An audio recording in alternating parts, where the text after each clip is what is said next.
Can you?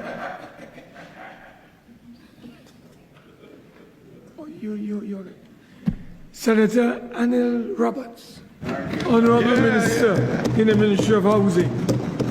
Thank you, Mr. President.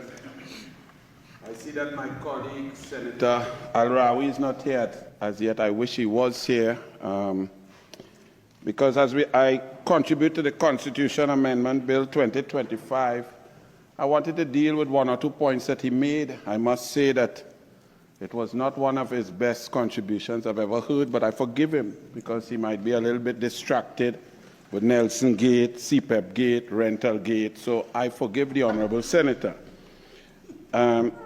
First and foremost, the Honorable Senator started off by saying that the bill, the amendments, brought a legitimate aim to enlarge the diaspora, all right? And we agree with that, but then he lost his way and concluded differently.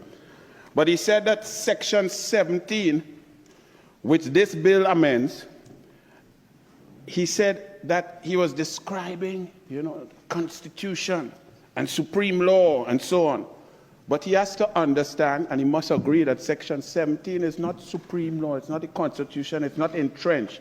Section 54 of the Constitution states which laws are entrenched rights. What we are debating here about Section 17 is not entrenched, and therefore it can be changed by a simple majority, and that's just one vote. Now, the supreme law can be amended by an ordinary legislation. And that was one of his favorite cases to quote. He quotes Surat, but today he forgot about that. He talked about Lebanon, but he could have easily included Guyana and the United States, for example. The Honorable Senator was talking about what could possibly happen in the future if at some point in time someone came to this parliament to allow people to vote who are outside of the country and so on. I don't know if he thought this was the Yesenia Gonzalez crystal ball legislation. We could only legislate for what is real, what is here, what is law. We can't legislate for what is his fantasy. We don't vote en masse like the USA. We don't vote for one man, one vote for our prime minister. We vote in constituencies. If someone is outside, it's against the law. They cannot vote. They have to, what would they do? Send a ballot from Brixton, and it will go where? They go Martin West? It will go La Hoqueta Talparo? It was a ludicrous argument, and I sat here and I was wondering what was going on with this former Attorney General, who admitted that he hadn't seen that piece of legislation, even though his government was discussing this, because he said that we are rushing and coming here fast and we should go before a joint select committee. But he was in the government, and his government with this timeline, with this legislation, that we are now taking the relay, we take the baton, we improve it, and we bring it here to the Senate and to the Parliament. But it began in March 2024. Last time I checked, he was a minister in the PNM government and a former Attorney General who were discussing this, the preliminary discussion between the Minister of Sport and Community Development and so on, and it continued throughout. You have March to September 2024. And then in February, before the election, that the people realized that those on that side didn't deserve to be there, February 12, 2025, because the Honorable Senator also attacked my colleague, and tried to laugh and make a joke to say that he talked about ad hominem and that he should not have done that. And Senator Rawi is normally the one that he may contribute in Latin, because he's so trying to impress other senior counsel who brighter than him, that he comes here with a plethora of Latin for us, right? Well, he didn't read in February 12, 2025, the PNM government. There were comments from the then Ministry of National Security under the PNM that they received the policy brief, and they said that the constitutional amendment will offend against the ad hominem doctrine as it applies only to high-performing athletes. On April 4, 2025, election was 24 days away. That I can forgive him. He was busy making sure that the CPEP board encouraged and enhanced contracts and extended to 2029, so he didn't have time to study this. He was also ensuring that HDC hired some 2,300 workers for 2-month contracts. But on April 4, 2025, the comments of the Law Reform Commission were received. The comments were similar to that of the Minister of National Security that suggested amendment offends against the ad hominem principle and advised that the policy be amended. In comes a new government with an intelligent Attorney General, a legitimate senior counsel who got into law school quite easily based on his results without anybody having to beg and change the procedure. And immediately, amendments were made, adjustments were made, and this is not specifically for sport alone. So it's not ad hominem. There are other aspects to it that we could affect the brain drain that has been existing. We could encourage investment, bring back our doctors, our professionals, enhance our diaspora, and increase the talent pool from which Trinidad and Tobago could continue to be built. So therefore, we have gotten away from the ad hominem original intent, which was simply for sport and sport success, which would be expedient. So moving right along, but I forgive the Honorable Senator. He even went on to research that criminals in remand is vote and so on. I was very sure. I didn't even know. He's right, I didn't know that, but I understand why he would research that. So that in the future elections, if he happened to be there, he will get to vote. Sport is a powerful thing. Sport is so powerful, countries globally have policies of sport to improve and to create a geopolitical situation and a power position to let their ideology be known, to get and market their countries, to show their superiority, to encourage countries to take them seriously. Some examples of this would be back in the day, East Germany. East Germany, when the wall came down in 1989, the world found out that East Germany was so intent on showing the world that their socialist structure was superior, that they had a secret plan, as secret as their nuclear defense, to show the world their superiority in sport through enhancement from doping, steroid use across the board.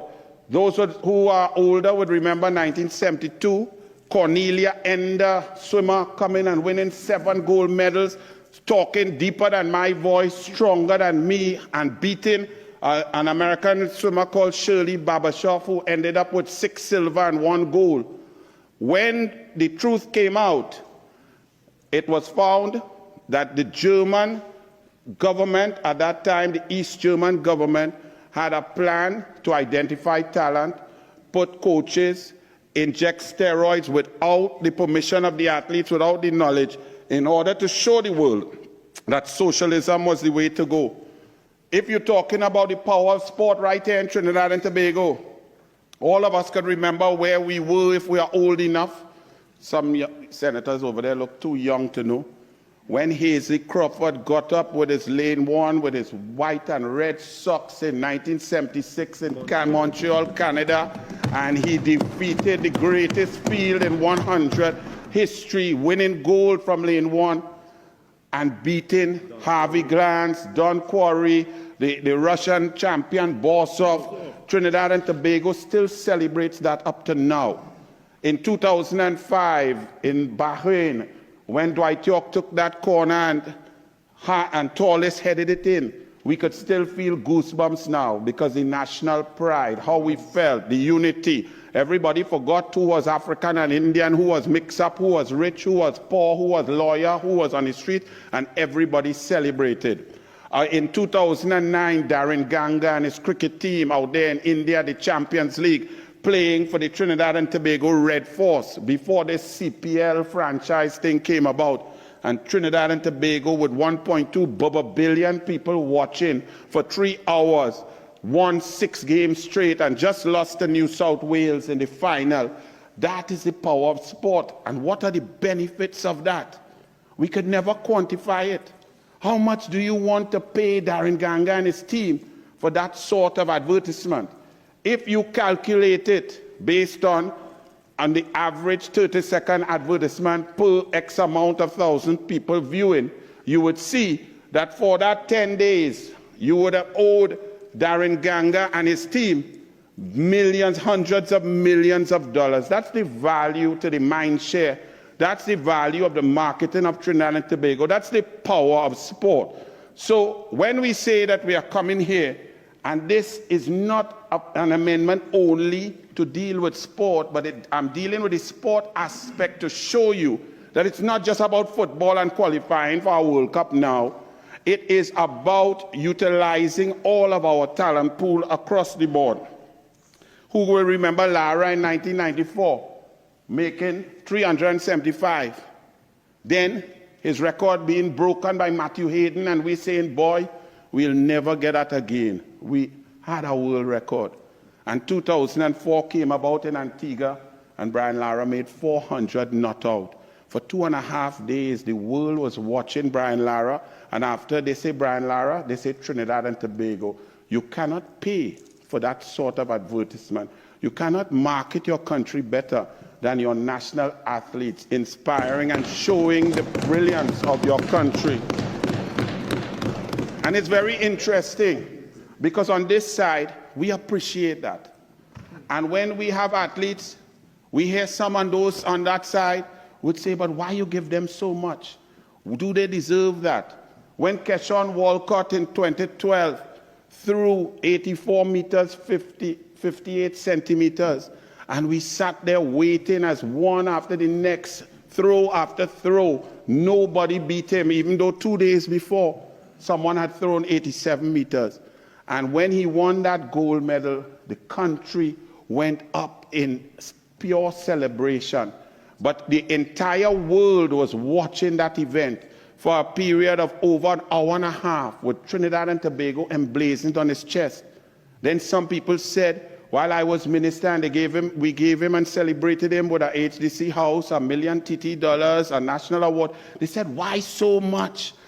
That's too much. We could never pay these athletes for the value of that they bring to us, not just for marketing, but when people see our country, they Google our country, they go and find out about the food, the culinary arts, the beaches, the flora, the fauna, the business opportunities, what is going on there, and you can't even tell the multiplier effects. So when we say that we want to increase our talent pool across the board, across the diaspora, we have been existing for nearly 3 generations now. There are thousands and thousands of citizens out there who we require to come home, to have that opportunity to build our nation, whether it be doctors, professors, artists, musicians. And these amendments will increase that pool so that we could continue to diversify the country, because already on that side, they're talking all of a sudden, they know about deficit. Before, when they're on this side, they couldn't account to the Auditor General and they create phantom revenue, but now they're predicting deficit because they were unable to be creative. They were unable to take decisions to move us forward. Senator Att's brilliant maiden contribution. I hope when I'm finished that I can allay some of your fears, okay? The problem with our country is, let me deal with the first one, that you think maybe by increasing the talent pool, some of our local athletes or local people, local entrepreneurs will be disadvantaged. First and foremost, competition is great. Competition is what makes us better. We are not, as Trinbagonians, afraid of competition. We invite it. And we will rise to the occasion and improve our levels across the board domestically. And if we take sport as an example, we will improve at all levels because competition makes you do that. So, in the short term, it will seem that some of our athletes right now will be disadvantaged. But is that because they are not good? Or is that because the systems that have been allowed to wane or to dwindle under the PNM have created a situation that we go backward. The problem in Trinidad and Tobago is that the PNM is like a recurring rash. It always comes back. So when you have, for example, in sport, you had sport between 2010 and 2015, improvements and increase in funding, like the NPI vote. The Honorable Vishnu Danpal, former Permanent Secretary in Ministry of Finance, will know that.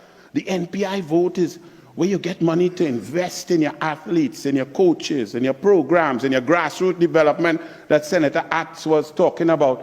That had gone up by 2011 to 140 million. In comes the rush of the PNM, and it dropped back to 10 million. Therefore, that investment that was cut by 130 million for 9.5 years leads our athletes, our coaches, our management, our teams at a disadvantage. Therefore, while we were taking strides to move forward, to improve, to have grassroots levels where we have competition for our national teams, by the cut in expenditure, the cut in investment, the cut in sport, we are now at a position that we are at a lower ebb than we were back in 2015 September. 2012 Olympics, we had the greatest number of athletes ever to qualify for the Olympics in 7 different sports. We had finalists, we had 10 finalists. We had 1 gold medal and 3 bronze medals.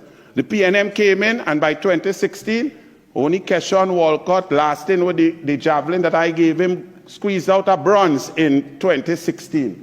By 2020, which is 2021 because of COVID, PNM, 0 medals, no finals. 2024, 1 final, no medals, because the investment was cut. So this government, while taking this decision to improve the talent pool, is also simultaneously going to return Trinidad and Tobago to the levels of sport investment, sport education, sport science, across the board. The PNM, I have to go in detail to let you all know, because if you don't believe that sport is powerful, you come into power and you put a minister of sport who says, well, I'm the minister of sport. I played tennis a bit when I was 7 and I walk half marathon. Now, people might think that's funny, but would you go for brain surgery with somebody who said, well, I took 2 Panadol and I dealt with my child who had a fever? Or would you want somebody who is expert, who understands the importance, who understands the revenue streams, who understands the diversification that is possible to lead the sport ministry? So unfortunately, the PNM does not talk or does not care about sport, and that's what happened. There were 75 sport development officers there in September 2015. The PNM fired all and cut all. There was a rural coaching caravan which took the best coaches with scientific knowledge of talent identification. The PNM cut that. I already told you how they cut the MPI vote. In football that we're talking about now, the investment in football in the TT Pro League, the UNC Government-People Partnership at that time was pumping $15 million per year into the Pro League. There were 4 separate competitions, $2 to $3 million into the Super League. All of that was cut. Where our professional football leagues were struggling, teams are struggling, the salaries of players and managers are cut, and therefore the level of performance goes down. So in this stopgap measure with a government who needs to move forward, you have to have a short-term plan, a medium-term plan, and a long-term plan. This, for sport as well as other areas of diversification, is an immediate short-term plan to try to get some results, because the PNM has left our sportsmen and women suffering. We had no hockey turf for 9.5 years. Our national teams could not prepare. The aquatic center went green 3 times. I swam in an aquatic center in Fort Lauderdale in 1979. The Hall of Fame Aquatic Center, which is still in existence, it has never gone green. The PNM put our aquatic center green. It could not maintain the complexes. Furthermore, the policy of the PNM to lock the people out of their facilities ensures that the talent pool cannot get access to these facilities in order to compete, in order to be great. The 0 medals, 0 finals is not a fluke. It is a well-designed failure of the PNM across the board for 10 years. They cut down elite funding. They cut down the SOSA Award. Some people wouldn't even know what that was. Spirit of Sport Awards. It's an award that recognizes achievement. Media, sports writers, grassroots coaches, development, physiotherapists. PNM come in. That's not important. Don't worry with that. There was a growth pole in Couva that was meant to diversify the economy. Part and parcel of the program and plans and cabinet note that were there in September 2015 were that these facilities where we have the Atto Bolden Stadium, we have the National Cricket Center. I started the aquatic center that was completed late, but by the PNM, and the cycling velodrome. And then the BMX center was supposed to go there. If you open these facilities and allow parents to bring their children in their thousands, what it would have done is attracted business.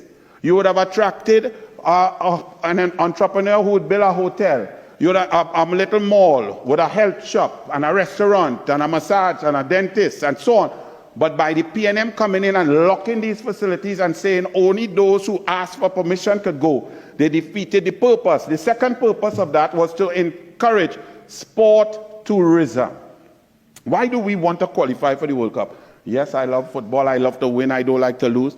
But the real benefit of high performance, elite performance is the marketing of your country, the marketing of your brand. So sport tourism with all these fantastic facilities, if they were maintained properly, because now we have to find money to go and maintain them, to refurbish them, and to get them going. For 9.5 years, the PNM did nothing with sports tourism. They asked for a sports tourism master plan. They sent out an RFP in 2023.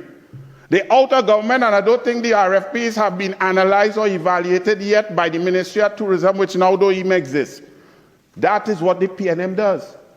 But sport tourism is a method to earn foreign exchange. Our system, our place on the globe, where we exist, Trinidad and Tobago, southernmost Caribbean, in the middle between Canada, USA, Central America, South America, connected with the fantastic facilities, the great climate that we have, the food, the beverage, the cheap oil and gas, so low electricity rates, low cost, plus our Caribbean airlines, our own airline. Sport tourism was the way to go.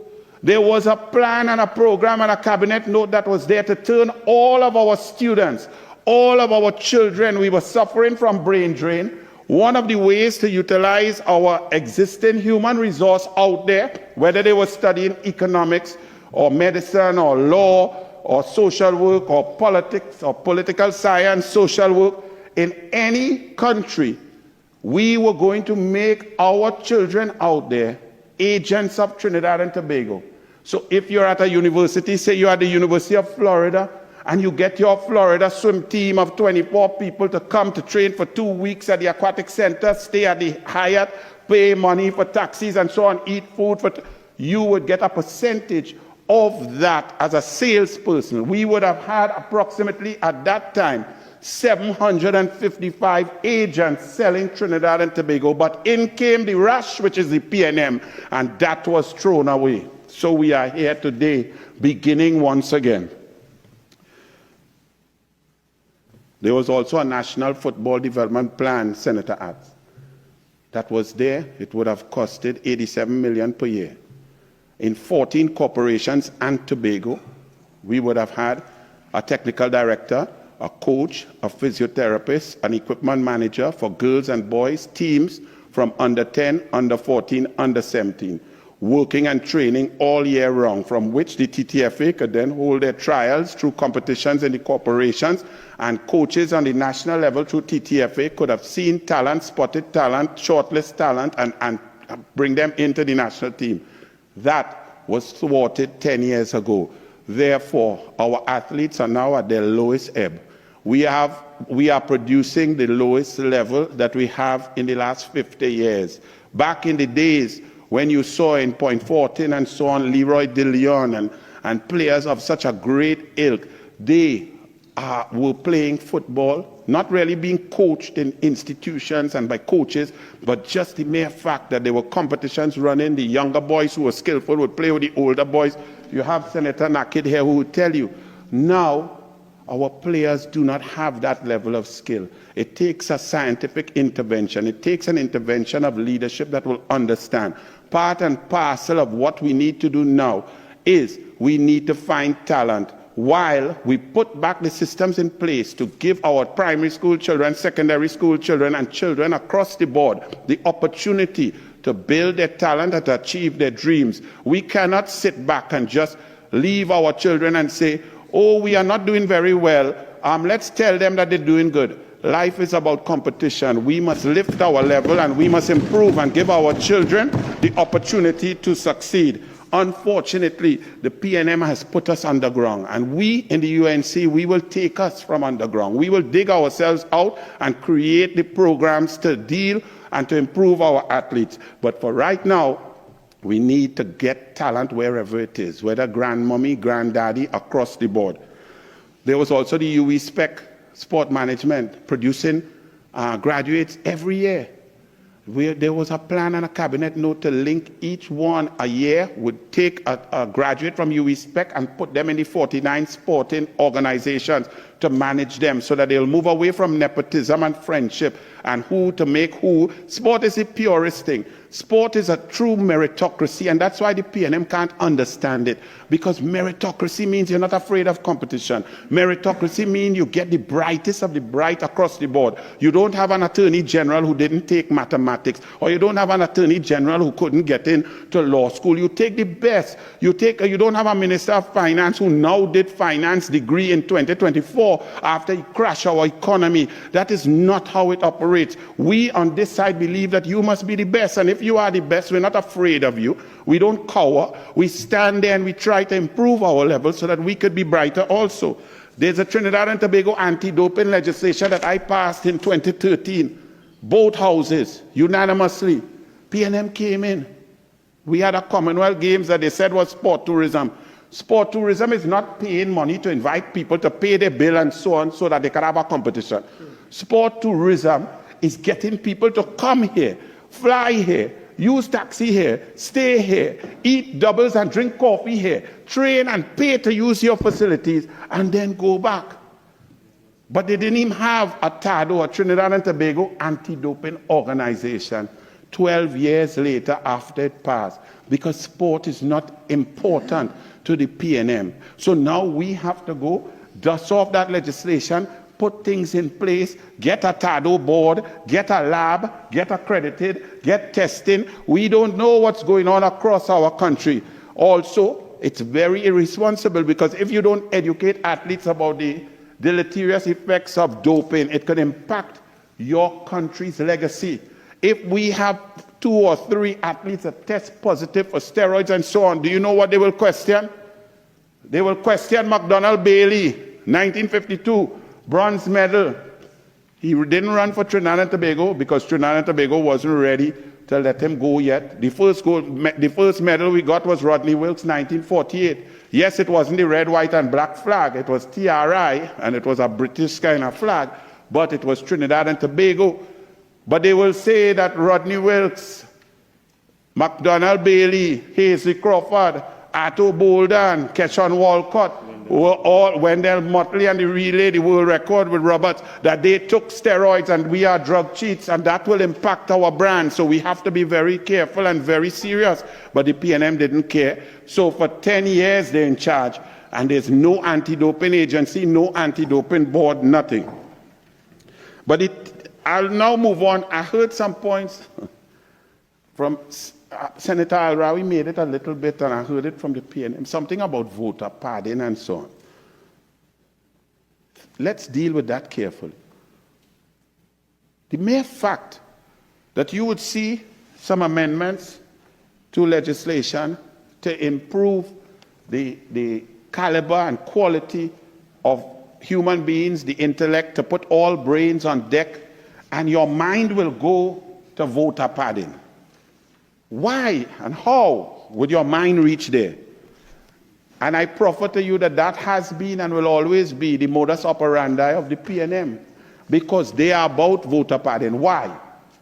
If politics is about masses of people thinking that you perform well and you did well, and you perform well, and you implement policies that impact the masses, and they feel good, they have money in their pocket, they feel safe, then it follows logically that they will vote for you.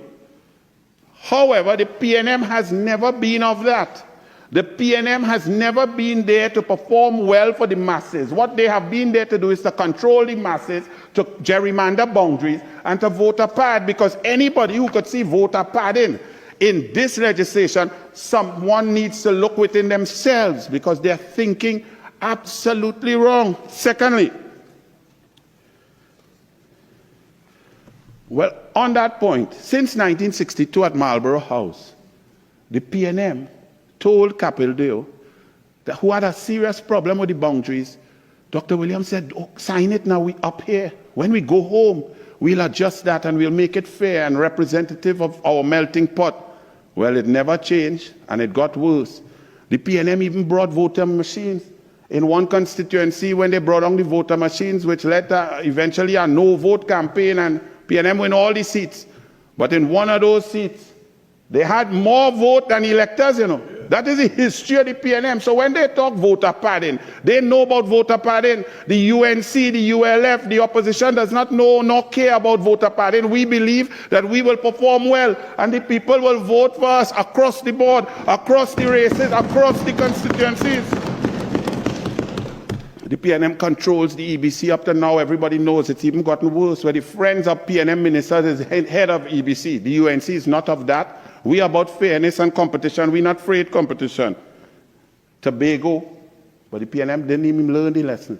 They tried to gerrymander the electoral boundaries in Tobago, and the Tobagonian people vote them out. They add on 3 seats, change it from 12 to 15, under some constitutional amendment. Did nothing to the constitution, did not amend anything, no powers and nothing. Tobago cannot even see about their own boundaries and national security, but the people saw it and they dealt with the PNM. So get this voter padding nonsense out of your mind. It just doesn't happen and cannot occur.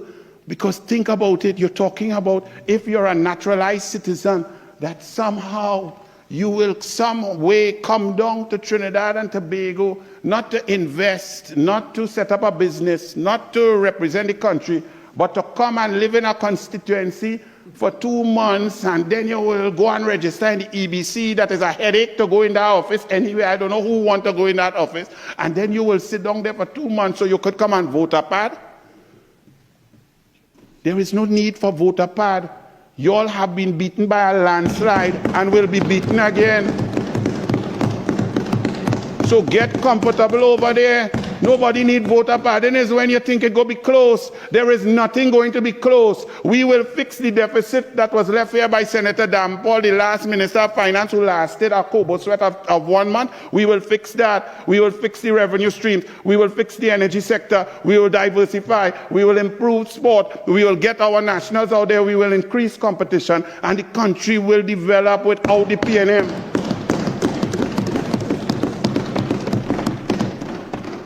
The other assumption of voter padding, it's a very weird one. It's like the PNM almost is admitting subconsciously that anybody who has the wherewithal to be independent-minded and to live outside will never vote PNM. You see, you have to assume that, because if you think voter padding and we want people to come, it means that we know that people are going to come and vote for us. That means, conversely, that you know that people will never independently and intelligently vote for PNM. So that's how you all reach voter padding. But the truth is, PNM, when you read your history, all the Trinidad and Tobago communities, whether Brixton, Notting Hill, Brooklyn, Toronto, it's people who ran from the PNM. PNM, you all chasing people since 1956 into 1962 away from this country. There was a Black Power revolution because people couldn't get opportunity for under the PNM. Only certain people were getting benefits. So when you see people out there, you all might be correct. They might never want to hear the 3 letters PNM in any form or fashion. So that's where you get this concept. But then you should change your ways. But you got worse, because in the last 10 years, All your policies, your policy of recusal, your policy of contract, you have ministers getting up every day to say, no, my family get plenty contract, but I didn't do nothing. I recused myself 80 times, but I didn't do nothing. That is not inspirational to the people. The people are fed up of that. The UNC is here to give everybody a fair shake, everybody a chance to take part in the national pie. So you're correct. The people will not vote PNM, but it's not voter pardon. It's just that the PNM is not good. Ooh. Meritocracy. PNM is anti-merit. I already talked a bit about that. So I won't go in and bore you all, right? Because you all had a Minister of National Security. Both he took 6 subjects and failed 5.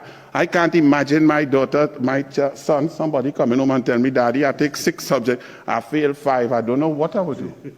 I feel all you might have to send me in remand to see if I could vote in the next election if my child tell me that. You understand?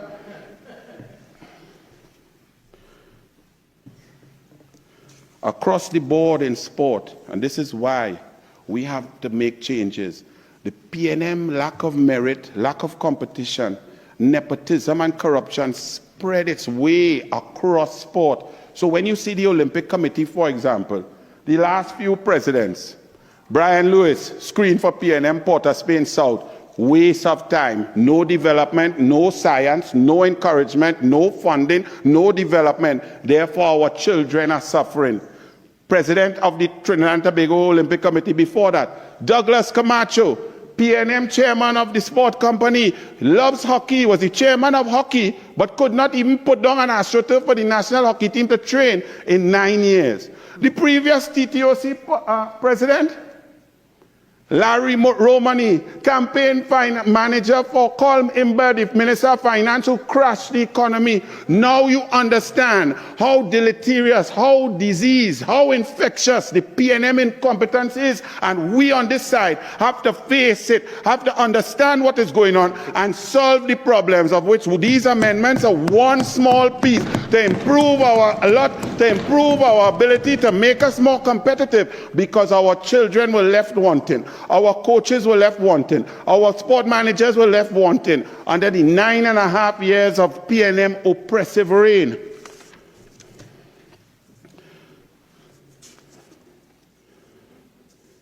Now we must be careful, Senator Atz, you're correct. We have to have systems in place to vet, to understand who's coming, who wants to represent our country. We will have to get protocol officers, community service officers and so on to teach, to interview, to understand, to let them know who we are.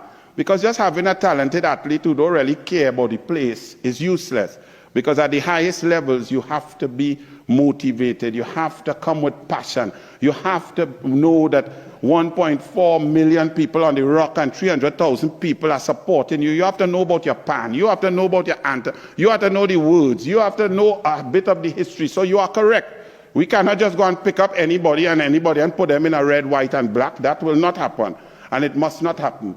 But we must also understand that sometimes even the best laid out plans fall by the wayside. 1991, Pan Am Gold, Trinidad and Tobago celebrated 50-meter freestyle swimming. Mark Andrews, red, white, and black. And then he did an interview the next morning. And he had been born in Canada, adopted by Trini parents, naturalized here and swam for Trinidad and Tobago since 1976. And he said, I won the medal for the wrong country. We can't deal with that. We don't want that. But that happened from someone who grew here, lived here, trained here, went in the gym here. So yes, it is a serious concern, especially when you're increasing the pool, that we have to get people like Chris Burchell, who came down, his mother was Trini, and he was the most passionate midfielder, running 5 kilometers per game, tackling and scoring and really moving Trinidad and Tobago forward as we qualified for the World Cup in November of 2005. A few seconds. We also have to be careful, because especially under the PNM, we've had great athletes who get no support, no love, no respect, and they go and run for other countries, like Keron Clement, Olympic and World Championship 400-meter hurdle gold medal. He's a Trinbagonian. But you heard the Star-Spangled Banner when he received his medal. So this, I commend and I ask all of you to support. It is not the be-all and end-all, but it will be a start to increase the ability and the capability of our nation's athletes, business people, and solve the problem of brain drain. I thank you, Mr. President. I wish I had more time.